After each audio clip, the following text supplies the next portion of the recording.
Secretaria da Cultura do Estado do Rio Grande do Sul apresenta Projeto Cultural TV Sangue de Gaúcho apresenta Revivendo a História dos Balseiros do Rio Uruguai. Este projeto consiste na produção de um documentário histórico musical com 6 capítulos com relatos, narrativas, entrevistas e músicas, com o objetivo de realizar um resgate histórico passando por 6 diferentes pontos que integravam a rota dos Balseiros do Rio Uruguai. Será exibido semanalmente nas quintas-feiras, às 20 horas, na página do Facebook e no canal do YouTube TV Sangue de Gaúcho. O acesso será gratuito e contará com uma janela de libras para garantir a acessibilidade de conteúdo.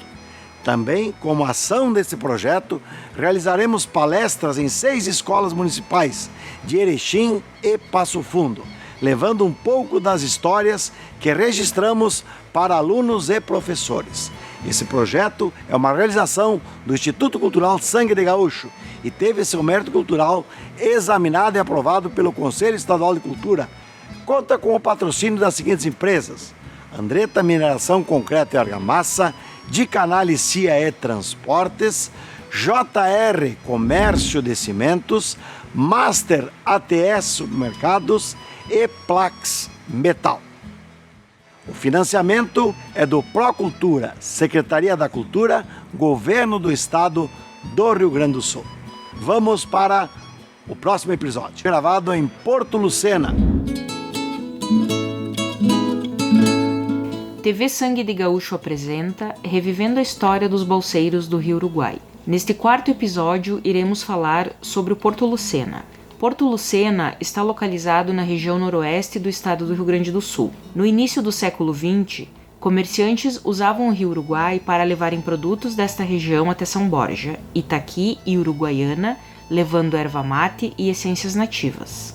Porto Lucena tinha como seu primeiro nome Pedro Álvares Cabral, homenagem ao descobridor do Brasil. Segundo a história, um morador descendente de indígenas chamado Lucena foi o que contribuiu para se chamar o local de Porto Lucena. Os desbravadores da época usavam a expressão "vamos atracar nossos barcos e canoas no Porto Lucena". Antes de chegarmos a Porto Lucena, temos o Porto Veracruz. Nesta região encontra-se vários obstáculos aos balseiros. Destaca-se, dentre eles, o famoso Salto do Roncador ou Roncador, local também temido pelos balseiros, pelos sons emitidos do choque das águas com as pedras. Porto Lucena é um lindo remanso com abundância em peixes. Traz uma beleza fenomenal a famosa Ilha Grande, com 6 km de extensão e suas corredeiras.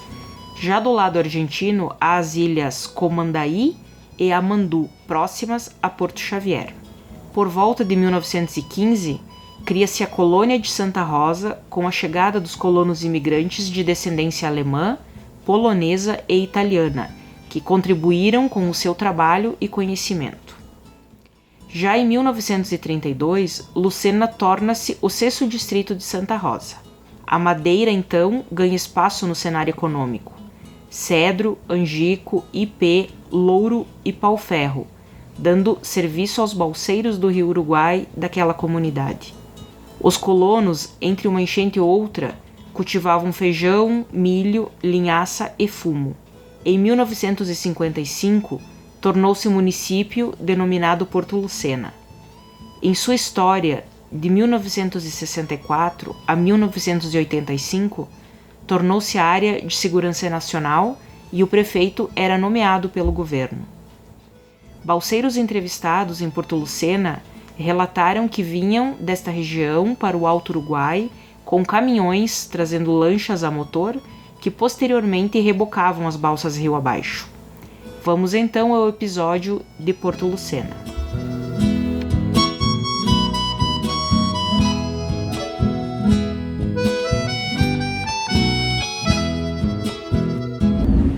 Bem, estamos chegando no 4º episódio.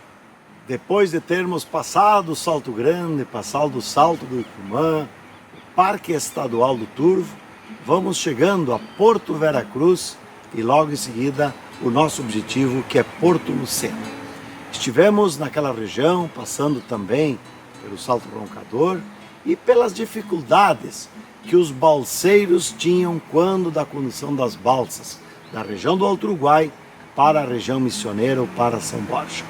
Clóvis Mendes, vamos chegando agora, passando ali por Porto Vera Cruz. O que nós temos de história nesta passagem até chegarmos em Porto Lucena? Buenos Marcos, os balseiros relatavam que Porto Lucena era um lugar especial para eles, porque eles tinham que se reabastecer, né? Durante o trajeto aí, os alimentos já estavam se apocando, então Porto Lucena era o local que eles chegavam para se reabastecerem com alimentos, né? E muitas vezes saíam pelas colônias, dentro lá atrás de um porquito carneado, um frango para poderem levar vivo muitas vezes, porque eles tinham sobre as suas balsas o rancho. E neste rancho tinha uma caixa enorme de terra onde eles podiam cozinhar em cima das madeiras. Então ali eles faziam o fogão campeiro a trempe deles, e é obviamente que Porto Lucena era um ponto estratégico para reabastecer. Importante falar também que dali para frente, desta região para frente, o rio começa a serenar. Ele começa a ter mais remansos, né, nesse local. Na verdade ele tem menos acidentes, como aqui na nossa região que a gente começou a falar anteriormente, São Borja, o Salto do Yucumã, aqui para cima, Pedra da Fortaleza, Corredeira do Macaco Branco. Ali ele tem ainda o Roncador, né? O Roncador, que é a porta de entrada para o Vera Cruz, passou Vera Cruz de porta de entrada para o Porto Lucena. Então o Roncador era uma grande corredeira, tem corredeiras grandes ali, e que na verdade é bem barulhenta, conforme o relato dos balseiros. Não é de tanto risco, mas ela é intensa, né? A velocidade da água ali, ela ganha força, até que chegue ali entrando no município de Porto Lucena, que daí vem o remanso, e nesse remanso era onde eles chegavam, onde tinha os bolichos, as bodegas, tanto do lado de lá quanto do lado de cá, para comprarem os seus produtos para continuar mais uns 2, 3 dias de viagem até chegar em São Borja ainda. Olha, é muito importante dizer que nas corredeiras as balsas desciam mais rápido, óbvio, né? Chegando nessa parte onde tinha mais remanso, o rio dava uma serenata, os balseiros poderiam então pegar seus caicos, ir para barranco, então, né, a balsa vinha um pouquinho mais devagar no remanso, e eles podiam até desembarcar, claro que todo no sistema de remos, para fazer esse contato com o pessoal que morava nas barrancas. Vamos dar continuidade nesse comentário, é importante, mas tu teve uma música que tu fez a Porto Lucena, então eu gostaria que tu falasse qual foi a inspiração de Porto Lucena para esta música. Porto Lucena também, além dos suprimentos, quando a água tinha em abundância, né, porque às vezes chegava lá poderia ser menor o ponto de balsa do que aqui, obviamente, porque largando aqui no início, quando eu falo aqui, largando do Goiuém, largando do Iraí, largando de Tenente Portela, da Barra da Foz do Chapecó? Exatamente, lá não precisava ter 10 metros acima do nível. Então, quando os balseiros se sentiam confortável, sempre tinha um fandango, uma bailanta costeira na beira do rio, quando se passava nos final de semana, sexta-feira, sábado, domingo, que sabe, e tivesse um tempinho, eles podiam dar uma espiada nessas bailantas costeiras. Então, em cima disso, em cima do relato dos balseiros, que a gente fez essa composição, que a gente vai cantar nesse momento aí, que é Amores de Contrabando.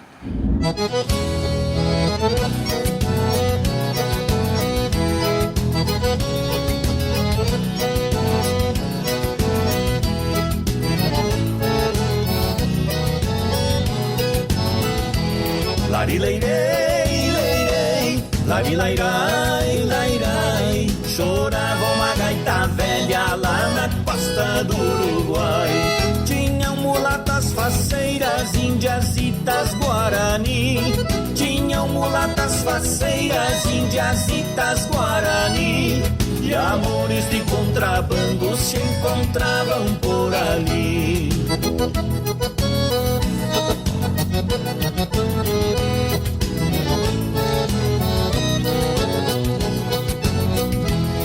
Larileirei, leirei, larilairai, lairai. Chorava uma gaita velha lá na costa do Uruguai.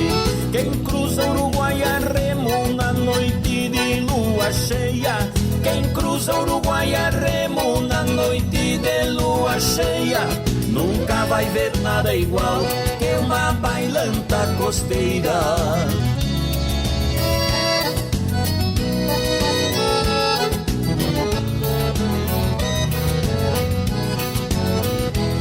Larileirei, leirei, larilairai, lairai. Chorava uma gaita velha lá na costa do Uruguai. Que morena perfumada com cheiro de abelha em flor. Que morena perfumada com cheiro de abelha em flor. A chalana está coitada pra provar o teu amor. A chalana está coitada pra provar o teu amor.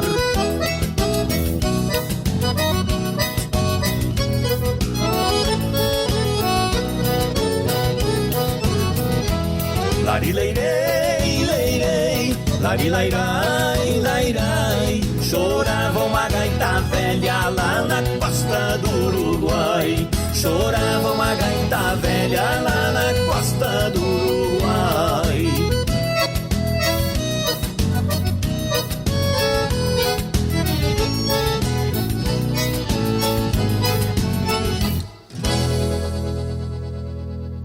E dando continuidade, estamos em Porto Lucena, lembrando que já passamos por Porto Veracruz e vamos seguir para Porto Xavier.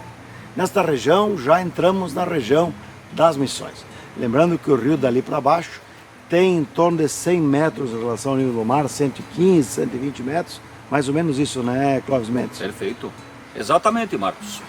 O rio, à medida que ele vai descendo, vai chegando mais próximo ao nível do mar. Então ele fica nessa faixa aí, 114, 115 metros aproximadamente.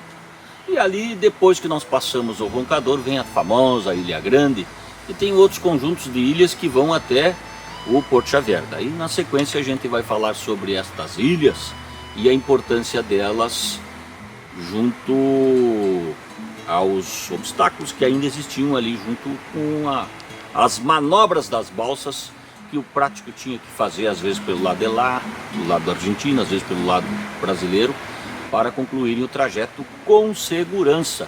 E o importante é ressaltar que a habilidade do prático era o sucesso da viagem, né? E os homens do remo obedeciam o comando do prático. À noite, com as lanternas, né?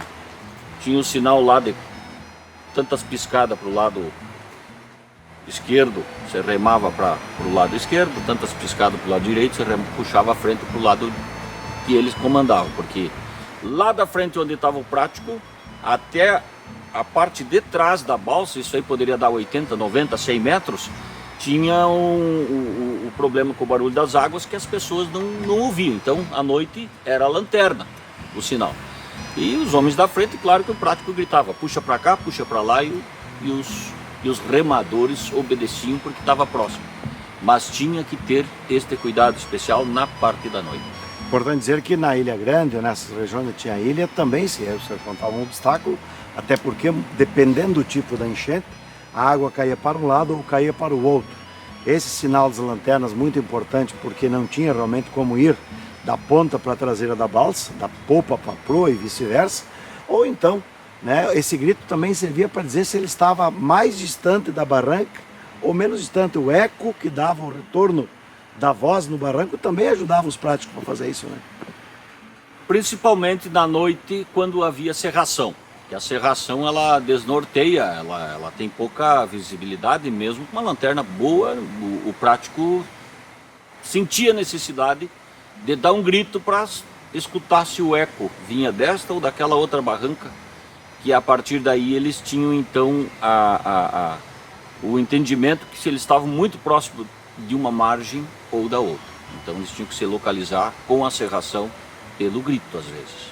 Isso é muito importante colocar ao nosso telespectador, que nós não estamos aqui contando a história, é um relato daquilo que o Clóvis com o pai dele, que tem 94 anos, e teve uma infância onde a família falava sobre essa história dos balseiros. E nós estamos exatamente resgatando esses momentos agora, em pleno século XXI, porque é importante contar isso ainda. Temos pessoas que nos contam essa história. Vejam que a visão visual era muito importante, a experiência do balseiro era muito importante, e também a audição, tendo em vista, né, esse uso do grito para ver em que localização eles estavam nesse período, então, das serrações. Clóvis Mendes está sendo bastante pontual, bastante inteligente, bem objetivo, né, preciso, cirúrgico na contagem desta história, tendo em vista a experiência que ele teve, né, nesses anos todos. E nós também relatamos e captamos e tivemos aí a felicidade de entrevistar balseiros e pessoas, falar com pessoas que vivem nessa região ribeirinha do Rio Uruguai, e contavam essas histórias que muitas vezes viam vindo a lanterna piscando, e o Clóvis contou sobre isso, no meio do rio, sabiam que dali estava vindo uma balsa, porque ela vinha praticamente em silêncio de noite, né? Não tinha o barulho, depois é que surgiram os motores, mas muitas vezes vinham só na água mesmo, né? Realmente o início, que foi ali pelo 1920 e algumas coisas, 21, 22, do Goiuém já saía um pouco antes, mas do Itá começou a partir de 1921, segundo o relato do nosso amigo lá do Museu das Balsas. Então, o que acontece? Naquela época ainda não existiam essas lanchas, e existem documentários que a gente vê por aí. Na década de 50 já existiam as lanchas auxiliando, principalmente na largada, e há relatos que também existia lancha a partir de 1950 por ali, no Salto Grande, quando eles faziam quase que um remorque, uma balsa muito grande, a lancha auxiliava na entrada do Salto Grande, que era o ponto mais temido. E de São Borja para frente sempre houve as junções das balsas que faziam grandes remorques, daí também haviam motores.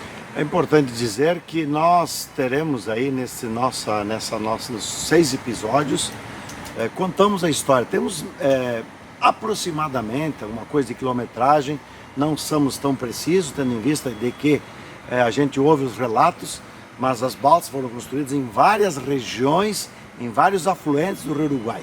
Por exemplo, na Volta Grande, na foz do Rio Chapecó, era um local que também se trazia muita balsa pelo Rio Chapecó, e que ficavam à espera ali, né, na onde o Rio Chapecó entra para o Rio Uruguai. Essas balsas ficavam ali também aguardando enchentes.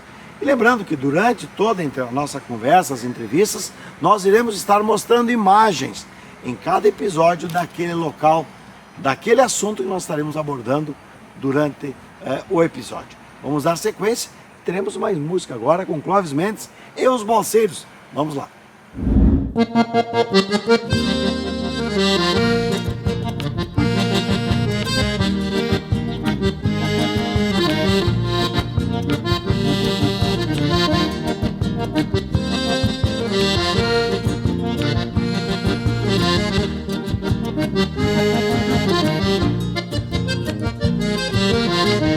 Gogó de galo quando traz a madrugada, faz a chinoquinha mais bonita do rincão. Enroscar os pelegos nesse cuera campeiro e ir pro entreveiro lá no meio do salão. Gogó de galo quando traz a madrugada, faz a chinoquinha mais bonita do rincão. Enroscar os pelegos nesse cuera campeiro e ir pro entreveiro lá no meio do salão. Meio caborteiro, meio desconfiado, mas bem escorado, num trago de pura. Vou cortando a sala num jeitão só meu, o facho acendeu e ninguém me segura. Vou cortando a sala num jeitão só meu, o facho acendeu e ninguém me segura.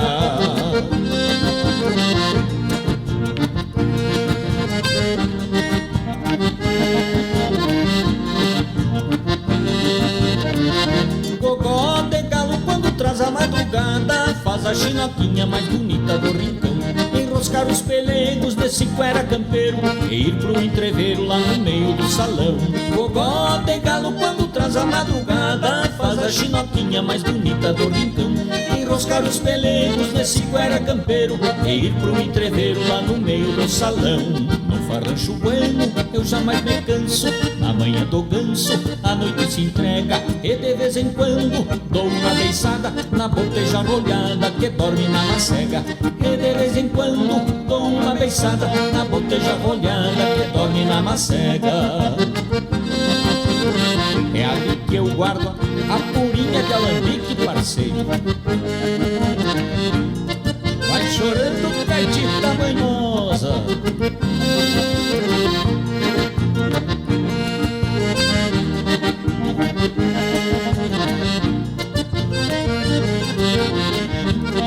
Ó de galo quando traz a madrugada, faz a chinoquinha mais bonita do rincão. Enroscar os pelegos nesse guera campeiro e ir pro entreveiro lá no meio do salão. Gogó de galo quando traz a madrugada, faz a chinoquinha mais bonita do rincão. Enroscar os pelegos nesse guera campeiro e ir pro entreveiro lá no meio do salão. É no renascer de uma aurora chucra que a alma soluça enquanto a gaita chora. Nasce pra farrancho e apaga lampião e traga o coração cortado de esporas. Nasce pra farrancho e apaga lampião e traga o coração cortado de esporas.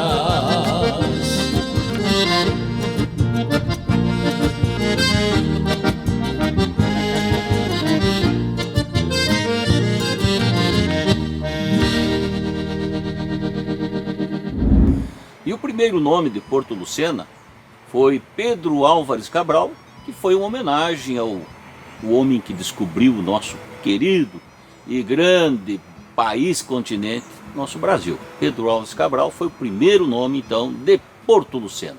Com o passar do tempo, eles descobriram que lá havia uma história muito bonita, que o primeiro habitante chamava-se Lucena, era um índio que habitava as barrancas daquele ponto específico hoje, Porto Lucena. Então, em homenagem a esse índio, que foi criado o Porto Lucena. Em 1915 foi criada a colônia Santa Rosa e foram chegando os colonos, descendentes de poloneses, italianos e alemães, e foram construindo aos poucos, com muito trabalho, a chegada do progresso nesta região. Ali produziam também os alimentos que na época era feijão preto, milho, linhaça, fumo. E hoje Porto Lucena tem esse importante espaço junto à costa do Rio Uruguai. Vamos dar sequência ao nosso episódio, que é envolvendo a região de Porto Lucena especificamente, e a região de Porto Vera Cruz, e chegaremos em seguida a Porto Xavier. Muito importante dizer que estamos chegando em águas mais tranquilas para os balseiros. Daqui a pouco chegaremos lá em São Borja. Vamos com mais uma música de Clóvis Mendes e o grupo Os Balseiros.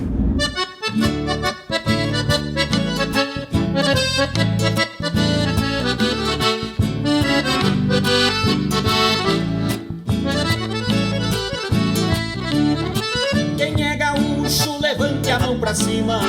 Se for campeiro, que tire o chapéu. Levanta a voz, venha cantar comigo. Deus é gaúcho e está mateando do céu. Me serve um mate, ó linda missioneira.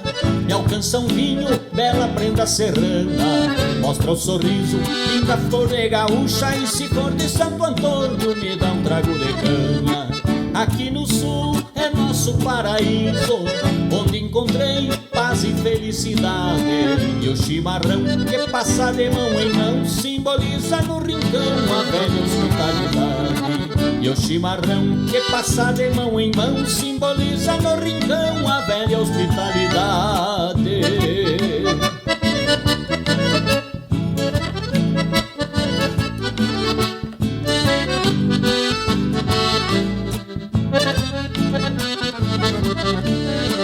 Quem é gaúcho, levante a mão pra cima. Se for campeiro, que tire o chapéu. Levanta a voz, venha cantar comigo. Deus é gaúcho e está mateando no céu. Vem visitar o nosso pago em festa. festa da uva, da soja e do chimarrão. Os festivais, belos rodeios crioulos, nossa cultura e a nossa tradição. Vem ver a Serra Florida de Hortência, Nova Petrópolis, Gramado e Canela. Vem saborear a culinária do sul, debaixo de um céu azul, esta beleza te espera. Vem saborear a culinária do sul, debaixo de um céu azul, esta beleza te espera. O churrasco do gaúcho é aquele arroz da carreteira, tchê.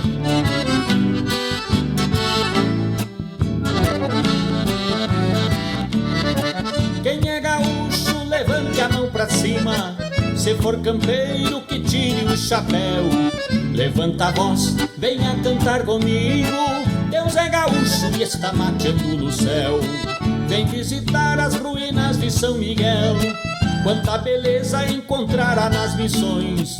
Rio Uruguai e o saudoso Yucumã, onde os balseiros passavam em orações. Vem ver de perto a fronteira e a campanha. Vem pro Planalto onde as coxilhas se expandem. Vem visitar a velha Santa Maria. Vem conhecer o coração do Rio Grande. Vem visitar a velha Santa Maria. Vem conhecer o coração do Rio Grande. Vem visitar o pôr do sol do Guaíba, tchê. Ver como é bela a capital.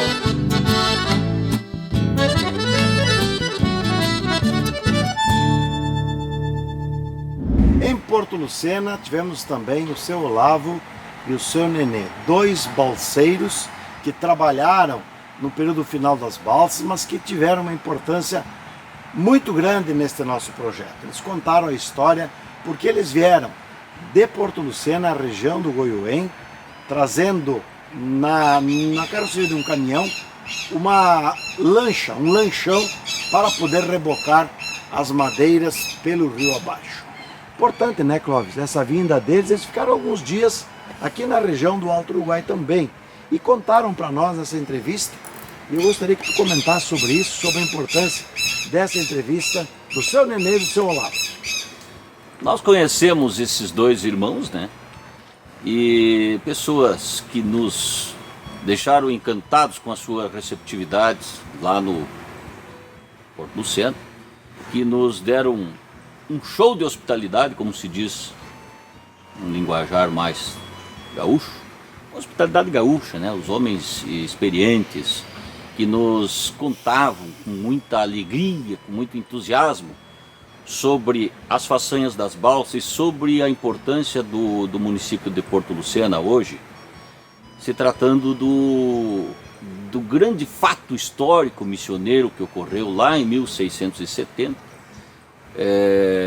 que houve a Batalha do Bororé, onde 3.000 índios enfrentaram 2.000 soldados que vieram junto com os bandeirantes. Então esse fato ficou para a história do Rio Grande, para a história da América do Sul, além dos balseiros que nós estamos citando hoje. E é claro que também tivemos por lá uma grande recepção do nosso amigo Martinelli, Tenente Martinelli, que nos possibilitou que nós encontrássemos esses dois tauras, que foi o seu Nenê e também o seu Olavo. O senhor tem uma história sobre as balsas do Rio Uruguai, gostaria que o senhor contasse para nós. Sim. Há 65 anos passado, nós contratamos um frete de uma balsa lá de Mondaí para São Borja. E o rio não tinha água. Tá. Mas antes disso, nós fomos com a lancha daqui carregada num caminhão. Carregado num caminhão, fomos por Santa Rosa, Santo Ângelo, Federico Westphal, Redentora, até Mondaí. Tudo estrada de chão ainda. Aí eu fiquei lá em Mondaí, cuidando a lancha, para quando desse enchente, trazer a balsa. Fiquei 21 dias, nesses 21 dias deu água no Rio Uruguai, né? Cresceu. Aí foi comunicado aqui em Porto Lucena que meu irmão foi junto, foi lá para nós trazer a balsa com a lancha. Nós baixamos com 2 lanchas. Foi levado 2 daqui. Não, era só nossa, é uma lancha só, a outra era deles aquela. Aí viemos tenteando o rio, né? Baixamos, viemos com a balsa, descendo um dos piores lugares, que é o Salto Iocomã, Salto Grande, né? Ali onde a gente chega com a balsa e em vez de descer puxando com a lancha, larga a balsa e sai fora das maretas ali, brava que tem, né? E para poder, no fim do Salto Grande, pegar de novo a balsa e defender uma ponta de pedra que tem no fim lá. E nós não fomos felizes porque nesse momento a balsa teve mais força e foi contra a ponta de pedra. Aí arrebentamos toda a balsa tinha quartel de madeira, assim como dizem, 48 dúzia, e um quartel daqueles. Mas mesmo assim nós pegamos depois e fomos puxando a balsa, fomos descendo. Aquela madeira se perdeu, né? Porque não tinha como juntar, as planchas se soltaram tudo, né? Era plancha. Aí viemos descendo, chegamos, não me lembro qual é a primeira corredeira, depois do Salto Grande, se é Fortaleza ou é... Fortaleza e Macaco Branco é para cima do salto. Não, acho que... para baixo. É. Tá, mas antes disso... Tem o saltinho, depois do salto tem o saltinho, tem outro salto. Mas a corredeira é antes do Salto Grande, a Fortaleza? Fortaleza é. Quando nós chegamos em Fortaleza ali, a balsa repartiu ela no meio, no ressojo da Pedra Grande lá, né? Aí nós conseguimos juntar ela e fazer de novo a balsa. Depois tem outras corredeiras que a gente veio, Macaco e Essas são E o pra cima do salto. salto. tudo preciso salto. Tudo isso aí nós passamos com dificuldade, né? De madrugada conseguimos atar a balsa no Remanso dos Mortos, que diziam, né? E voltamos para juntar o resto alguma viga, alguma coisa lá. E nesse meio de tempo escureceu e nós se perdemos no Rio Uruguai. Tivemos que soltar as vigas e encostar no barranco. O primeiro barranco que nós encontramos, não sabia onde estava, né? Dormimos tudo em roda dentro da lancha, no inverno, sem coberta, sem nada, né? Esperando clarear o dia para ver onde nós estávamos, né? No Salto Grande, quantas maretas tinham? São 3 maretas, eu acho que são as que, se lá os peão de balsa vem tudo, não sai de cima da balsa, ficam agarrados, mas agarrados nas casinhas que tem, né? E aí viemos vindo, juntando, perdemos aquela madeira que nós tínhamos juntado, porque se perdemos, nós tínhamos que largar. E viemos até São Borja. São Borja nós chegamos no tal de Saladeiro, onde paravam as balsas para... Ali eles faziam empanavam as balsas, juntavam mais madeira, né? Se tinha 3.000 dúzias, aí ia 6.000 dúzias para puxar até a barra do Quaraí e até... A federação aí. Federação, Mas lá nós não fomos, eu não fui até a Federação. Este aqui foi uma vez até lá, Federação. E aí nós, de lá em São Borja, ali na hora de atar a balsa, eu me tirei com a espia na mão, né? Corri no mato e amarrei e fiquei segurando para não desenrolar a espia, aquilo, né, com água fria. E assim foi a história, né? Que a gente fez durante essa viagem, ficamos lá em São Borja uns 10, 15 dias. E depois dali em diante já é outra companhia que levava, né, para a Federação. Essa parte eu fiz e ele fez, mas ele... História sua. Eu viajei bastante com balsa aí. Mas eu estou bastante esquecido do nome dos lugares, né? As E aqui ilhas. em Porto Lucena, o que acontecia com as balsas? Aqui tinha um senhor que tinha lancha aí, recebia os balseiros lá de cima para depois levar ele entregavam para ele e ele levava, né? E eu baixei junto, baixei até a Muque, entre dois com 100 dúzia, foi até São Borja. Aí São Borja eles embalsavam, faziam maior a balsa, levava até Uruguaiana. Uruguaiana tinha que desmanchar de novo para passar a ponte. Depois juntar de novo lá no... E aí levava até a Federação aquela balsa. Ela era composta, as balsas, de mais ou menos quantas dúzias? Bom, aqui elas deixavam de 100 dúzia mais ou menos. 100 e poucas dúzias. É porque era uma muque, né? A Muque. Puxada Mas lá lancha, embaixo né? já, nos saladeiros, faziam 4, 5 mil dúzia. A lancha, ela andava do lado da balsa ou puxava? na Não, frente? puxava na frente, para defender as ilhas, sabe? Já de longe ia defendendo. O motor era muito grande? Era motor grande, mas motor antigo, né? Buick, Chevrolet, tudo é antigo. E como é que levava essa lancha daqui lá para aquela região onde o senhor ia lá para Mondaí? Para voltar? Não, nós levamos por terra aquela vez. Eu fiz só uma viagem a Mondaí.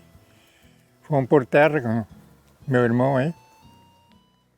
Aí esperemos a água lá para baixar. Daqui eu fiz umas quantas viagens. Um balsa. Eu já fui menos. Só de Mondaí eu fiz só uma viagem. O Porto Lucena era um lugar importante para os balseiros se recompor na parte da alimentação. Isso que eu quero que o senhor fale. Se tinha Sim. É, um comércio aqui de... eles encostavam as balsas aí para comprar comida e coisa, né? Bebida. E o senhor conheceu o seu Lucena ou não? Não, não conheci. Ele é mais antigo. É mais antigo. Seu Lucena já era bem mais antigo que nós, hein? E quando faltava água, quanto tempo o pessoal invernava aí? Mas quando faltava água, mais ficava lá em cima a balsa, né? É, mas depois aqui também, né? Sim, aqui ficava um mês, às vezes 2 meses. As balsas compravam mantimento? Sim, o pessoal da barca, das balsas compravam, né? Bebida e comida. E aqui ligava com que cidade do lado da Argentina? Lá do outro lado tinha alguma coisa ou não comprava nada lá? Do outro lado não tinha aquele tempo. O senhor lembra quantas vezes desceu ou não? Mas eu desci umas quantas vezes. Até o Saladeiro. É, até o Saladeiro. Fui até a Federação também. A Federação é argentina. Tem ainda algum local para baixo que é perigoso aqui no Rio? Aqui tem umas quantas corredeiras. Aqui tem nossa corredeira Canalão, aqui se não passar pelo lado da Argentina, é muito perigoso. Canalão ali é um tombo muito forte. Eles puxam pro lado da Argentina, mas alguns você perdia, às vezes caía ali, né? Puxa para a ilha. É, para a ilha. Tem 2 ilhas aqui embaixo. Aí depois tem a mais perigosa de todas, é Santo Isidro. Santo Isidro tem um tombo d'água que às vezes quando a balsa caía, ela puxava a ponta da balsa no ressojo e aí arrebentava a balsa, né? Até uma vez eles esqueceram a espia solta no Rio Uruguai. E essa espia enroscou no fundo e detonou, estourou toda a balsa. É, Santo Isidro. E as outras corredeiras não é tão perigosa, né? É só ter cuidar o prático que se tinha que passar pelo lado da Argentina ou do Brasil, né? Para defender os tombos bravos. Defender as ilhas. E as Mais ilhas as também, ilhas. muita ilha, né? Tem muita ilha. Mais ou menos a que metro ficava o rio aqui nesta região, quando tinha enchente? A enchente, para começar a balseada, tinha que ter 3 metros. 3 metros. Era o máximo, né? Era o mínimo, né? Mínimo. E até quando eu desci com a balsa daqui de Portucena a São Borja, o prático largou com 2,90. E nós entramos em Santo Isidro por cima das pedras, de noite. E na balsa, na parte de cima, tem um farol que controla onde está, qual é a posição da balsa, né? E esse farol caiu lá, eu saí correndo por cima das vigas e as vigas corcoviando em cima das pedras, assim, eu corri lá, fui lá, levantei o farol e fiquei segurando, né? Mas não rebentou nem um pouco da balsa, era um... Corcoviava em cima das pedras e ia e tal, e coisa, e conseguimos passar igual, né? Mas com 10 centímetros menos, né? O ideal seria de 3 a 5, então. De 3 metros para mais, aí tinha água que sobrava, né? E aí nós fomos até o saladeiro lá, e lá, onde eu desci, dei a espiada lá para segurar a balsa. E dali, fiquei uns dias depois de vir embora, né? Quantos dias daqui de Porto Luceno até São Borja? São Borja, lembrança não tem, mas é 2 dias, né? É 1 dia e meio, mais ou Um dia menos. e meio, 2 dias com enchente, né? Sem parar. Sem parar. Dia e noite, né? Não tinha... Os práticos eram muito especial, que podia ter serração e coisa, eles sabiam onde estava. A natureza é para isso, né? A pessoa podia estar a serração fechada, mas eles sabiam onde estava. Se tinha corredeira embaixo, lá embaixo, se tinha corredeira, se tinha o lugar, tudo eles sabiam. E os práticos eram daqui ou vinham lá de cima? Lá de cima, a maioria lá de cima. Né? Depois de receber o pessoal, alguns gastavam os trocados lá ou... Lá em São Borja, a maioria vinham de carona, né? Gastavam tudo. Deixavam tudo lá nas bocas. Maioria. Depois tinha lanchas que vinham de volta por água. Aonde chegou ali no Iocumbã, ali no Salto Grande, que era que eles tinham que arriar, né? Tinham que puxar ali. Quando teve lanchas que foram chegando lá em cima, perderam lá, se perderam e rebentou tudo. Rebentava, era pouca água, né? Subir não é fácil. Era muito perigoso. Eu não sei como tinha gente que tinha coragem de subir com a lancha puxando naquele Salto Grande ali, que tinha pouca água, né? Sim. Mas, a maioria voltava por terra. Por terra, vinha o caminhão buscar. Caminhão.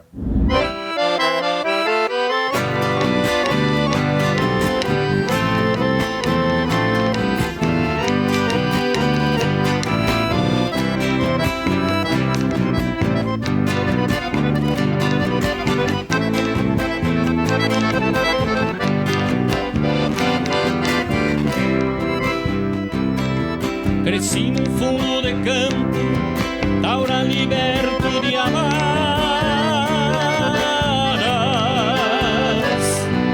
Na lida não trago espanto, ninguém me ganha na marra.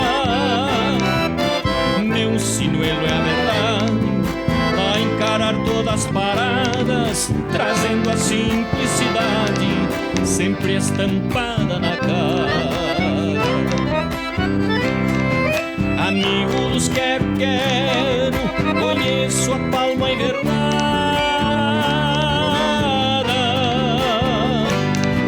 O cuera quando é sincero tem a alma iluminada. Antes que o gogó dos galos venham me pedir ajuda, sempre ensino meu cavalo no lampejo das madrugas. Faço parte da querência, raiz de uma descendência desse meu Rio Grande antigo. Em cada vinco de ruga, sou mesmo peão que não muda, sempre amigo dos amigos. Faço parte da querência, raiz de uma descendência desse meu Rio Grande antigo. Em cada vinco de ruga, sou mesmo peão que não muda, sempre amigo dos amigos.